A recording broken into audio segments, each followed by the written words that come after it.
एक घिनौने जुर्म का शिकार होने के बाद इस औरत की जिंदगी में उथल पुथल मच चुकी है। उसके स्टूडेंट्स ही उसके साथ इतना बुरा बर्ताव करते हैं कि अब उसका इन बच्चों से भरोसा भी उठ गया है। तो यहाँ से शुरू होती है हमारी आज की कहानी, जिसका नाम है द टीचर। देविका नाम की ये औरत एक प्राइमरी स्कूल में स्पोर्ट्स टीचर है। पिछले 4 दिनों से चल रही अपने स्कूल की स्पोर्ट्स मीट खत्म करने के बाद आज देविका बहुत देर तक सोई है। सुबह सुबह देविका की आंख खुलती है और आज की सुबह उसे कुछ अलग लग रही है, क्योंकि वो थोड़ी सी कंफ्यूज्ड है और पिछली रात का उसे कुछ याद भी नहीं आ रहा। उठने के बाद वो देखती है कि उसका पति सुजीत काम के लिए निकल रहा है। सुजीत एक हॉस्पिटल में नर्स का काम करता है और शादी के इतने सालों बाद भी दोनों एक बच्चे की उम्मीद में हैं। अब सुजीत देविका को कहता है कि तुम्हें कुछ देर और आराम कर लेना चाहिए, पिछले 4 दिनों से तुम भाग दौड़ ही कर रही हो। पर देविका का ध्यान कहीं और ही है। वो सुजीत की कोई बात पे ध्यान ही नहीं दे पा रही। इतने में सुजीत नोटिस करता है कि उसके कान की एक बाली गायब है। सुजीत उससे पूछता है कि तुम्हारी बाली कहाँ गई, जिसका देविका के पास कोई जवाब ही नहीं। सुजीत के जाने के बाद अब देविका अपने शरीर पे कुछ चोटों के निशान देखती है। उसे काफी देर से कुछ अजीब महसूस हो रहा था, पर उसे अच्छी तरह कुछ भी याद नहीं। उसे नहीं याद कि कल रात वो घर कैसे पहुंची, कल रात उसने किया क्या और आखिर ये चोटों के निशान उस पे आए कहाँ से। उसी हालत में देविका वापस स्कूल पहुंचती है और बैडमिंटन कोर्ट में उसे उसकी कान की एक बाली मिल जाती है। लेकिन देविका अभी भी बहुत कंफ्यूज्ड है। उसे समझ नहीं आ रहा कि आखिर उसके दिमाग में जो भी चल रहा है कहीं वो सच तो नहीं या फिर सिर्फ उसका एक बुरा सपना है। खैर, धीरे धीरे समय बीतता है और देविका इस किस्से को भूलती जा रही है। लेकिन अचानक एक दिन देविका को पता चलता है कि वो तो प्रेग्नेंट है। इस खबर के बाद देविका के दिल में मानो तूफान आ गया है। देविका अपनी दोस्त गीतू को बताती है कि वो अब प्रेग्नेंट है। पहले तो ये खबर सुन के गीतू बहुत खुश होती है और कहती है, फाइनली भगवान ने तुम दोनों की सुन ली। मैं ये खबर अभी सुजीत को देती हूँ। लेकिन देविका के मन में आग लगी हुई है। उस रात की यादें अभी भी उसके दिमाग में धुंधली धुंधली हैं। एक तरफ उसके प्रेग्नेंट होने की खुशी है और दूसरी तरफ कुछ दरिंदों द्वारा की गई उसके साथ जबरदस्ती की यादें उसके दिमाग में हैं। अभी ये यादें कितनी सच हैं या कितनी झूठ, देविका को कोई आइडिया नहीं। वो अपनी प्रेगनेंसी की खबर सुजीत से छुपाने का फैसला करती है और अपने कुछ स्टूडेंट्स की इंफॉर्मेशन निकालने के लिए गीतू से मदद मांगती है।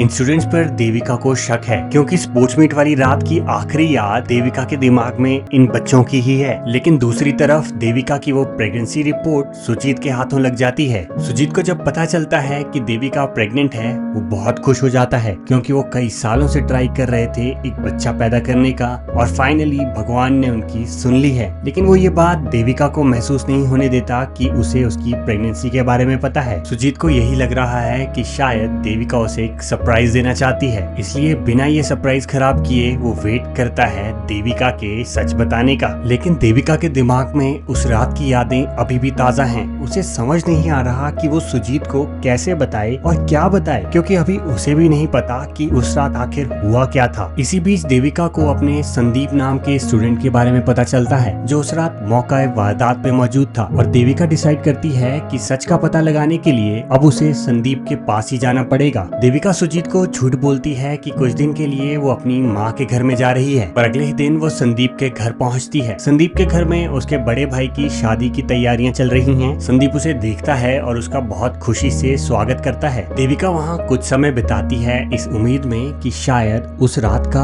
कोई ना कोई सुराग तो उसे मिल ही जाएगा। लेकिन जब रात होने लगती है तो देविका को लगता है कि अब मुझे घर चल देना चाहिए। संदीप उसे गाड़ी में बस स्टैंड तक ड्रॉप करने जाता है। संदीप के हाव भाव थोड़े से बदले हुए नजर आ रहे हैं। वो लोग बस स्टैंड पहुंचते हैं और देविका उसे कहती है कि तुम मेरा यहाँ वेट करो, मैं बस का पता करके आती हूँ। अब क्योंकि देविका को उस पे शक शुरू से ही था, इसलिए बस का पता करने के बहाने से देविका गाड़ी से बाहर निकलती है, पर अपना फोन रिकॉर्डिंग पे वहीं उसकी गाड़ी में छोड़ आती है। थोड़ी देर बाद देविका वापस आती है और अपना बैग संदीप की गाड़ी से निकाल के बस में बैठ जाती है। बस में देविका वो रिकॉर्डिंग सुनना शुरू करती है और रिकॉर्डिंग सुनते सुनते उसे समझ आ चुका है कि अभी तक उसका जो शक था वो शक नहीं बल्कि एक हकीकत है। देविका की गाड़ी से निकलने के बाद संदीप अपने किसी दोस्त नवीन को फोन करता है और नवीन को कहता है कि ये टीचर अभी मेरे पीछे पड़ी हुई है। उस बात को इतना समय हो गया पर लगता है इसे सब याद आ चुका है। फोन पे संदीप अपने किसी मार्टिन नाम के दोस्त का जिक्र करता है। वो नवीन को कह रहा है कि ये सब मार्टिन की गलती है, उसी की वजह से ये औरत हमारे पीछे पड़ चुकी है। जवाब में नवीन उसे बोलता है कि तुम टेंशन मत लो, वीडियोस और पिक्चर्स दोनों हमारे पास हैं, ये हमारा कुछ नहीं बिगाड़ सकती। और जहाँ तक बात मार्टिन की है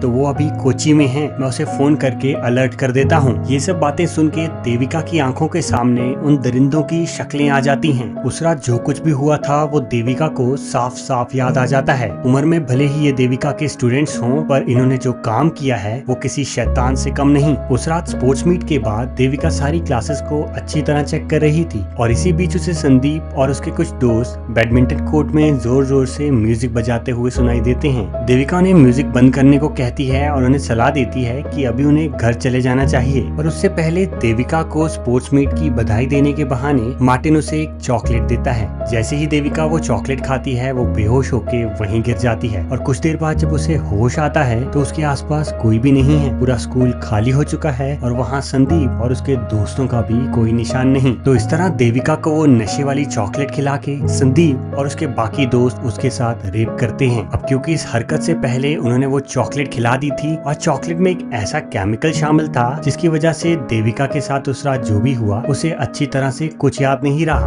पर देविका पर असली मुसीबतों का पहाड़ तो तब टूटता है जब उसका खुद का पति उसे इस सारे घटनाक्रम के लिए जिम्मेदार ठहराने लग जाता है। सुजीत का इतना गुस्सा देख के देविका टूट जाती है। उसे लगा था कि इस मुश्किल की घड़ी में उसका पति उसे समझेगा और उसका साथ देगा, पर यहाँ उल्टा ही हो रहा है। पर इसके बिल्कुल उलट सुजीत की माँ यानी देविका की सास को जब ये सब पता चलता है तो अपनी बहू का वो साथ देती हैं। सुजीत की माँ उसे कहती हैं कि तुम्हें उन दोषियों को सजा खुद ही देनी पड़ेगी, क्योंकि अगर इस देश के कानून और पुलिस पे भरोसा करोगी तो इंसाफ कभी नहीं मिल पाएगा। वो देविका की हर मदद करने के लिए तैयार हैं और उसे कहती हैं कि अगर किसी भी कदम पर कोई भी तुम्हें मेरी जरूरत हो तो मुझे बिल्कुल बताना। अपने सास से मिले इतने भरोसे के बाद देविका का हौसला बढ़ जाता है, लेकिन दूसरी तरफ अपनी पत्नी पे इल्जाम लगाने के लिए सुजीत की माँ उसे खरी खोटी सुनाती हैं। वो अपने बेटे की इस हरकत से बहुत शर्मिंदा हैं। वो कहती हैं तुम्हारे पिता ने अपनी पूरी जिंदगी गरीबों और कमजोरों की मदद में लगा दी और यहाँ जब तुम्हारी पत्नी को सबसे ज्यादा तुम्हारी जरूरत थी तुम उसे पीठ दिखाकर चले आए। अपनी माँ के मुँह से इतनी खरी खोटी सुनने के बाद सुजीत को अपने आप पे थोड़ी शर्म आ जाती है, लेकिन अब देविका फैसला कर चुकी है अपने दोषियों को खुद सजा देने का।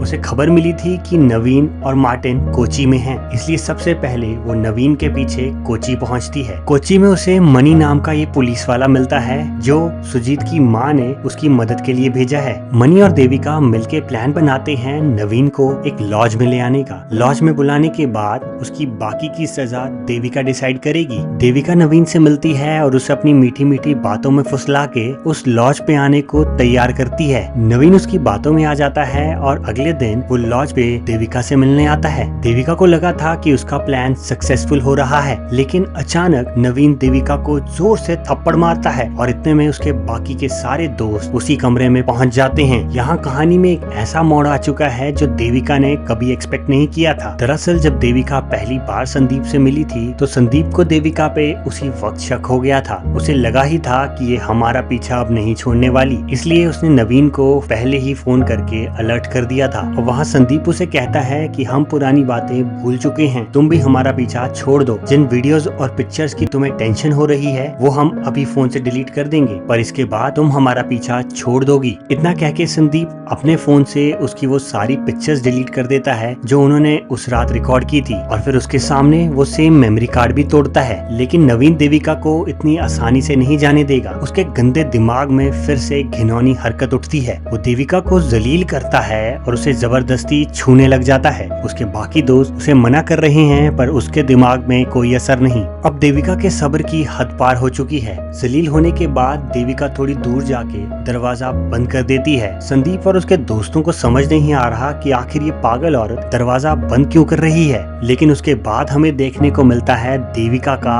असली रूप। देविका एक ट्रेन्ड मार्शल आर्टिस्ट है और उसके पिता ने बचपन से ही उसे इस कला में ट्रेन कर दिया था, पर शादी के बाद वो ये सब छोड़ चुकी थी। लेकिन आज इन पापियों का सर्वनाश करने के लिए उसे अपनी ये पुरानी शक्तियाँ वापस लानी पड़ती हैं। दरवाजा बंद करने के बाद वो इन सब की अच्छी तरह तरह धुलाई करती है। संदीप और मार्टिन वहाँ से जान बचा के भागने की कोशिश करते हैं, लेकिन सीढ़ियों पे उन्हें मनी खड़ा हुआ मिलता है। सारे के सारे गिड़गिड़ाते हुए देविका से माफी मांगते हैं, लेकिन देविका अब उन्हें माफ करने को बिल्कुल तैयार नहीं। आखिर में नवीन की पेंट में एक बॉम्ब लगा के देविका उसे आग लगा देती है, मानो उनके इस घिनौने काम की सजा यही हो। दोषियों को सजा देने के बाद सुजीत देविका से मिलने आता है। उसे अपनी गलती का पछतावा है और वो देविका से माफी भी मांगता है, पर देविका को अब उसकी माफियों से कोई फर्क नहीं पड़ता। देविका उसे कहती है, जब मुझे तुम्हारी सबसे ज्यादा जरूरत थी तब तुमने मुझे छोड़ दिया, मुझ पे गंदे गंदे इल्जाम लगाए, लेकिन अब उन दोषियों को अकेले सजा देने के बाद मैं अकेले रहना सीख चुकी हूँ। मुझे समझ आ चुका है कि तुम्हारे बिना ये जिंदगी कैसे बितानी है, इसलिए अब मैं तुम्हारे साथ बिल्कुल नहीं रह सकती। और जाते जाते देविका उसे कहती है कि अब मैं अपनी बाकी की जिंदगी अपने होने वाले बच्चे के साथ बिताऊंगी। और इसी के साथ देविका की ये इंसाफ की कहानी यहीं खत्म होती है। और अगर आपको ये वीडियो पसंद आई हो तो वीडियो को लाइक और चैनल को सब्सक्राइब करना बिल्कुल मत भूलें। मैं आपसे अब मिलूंगा अगली वीडियो में एक और नई कहानी के साथ।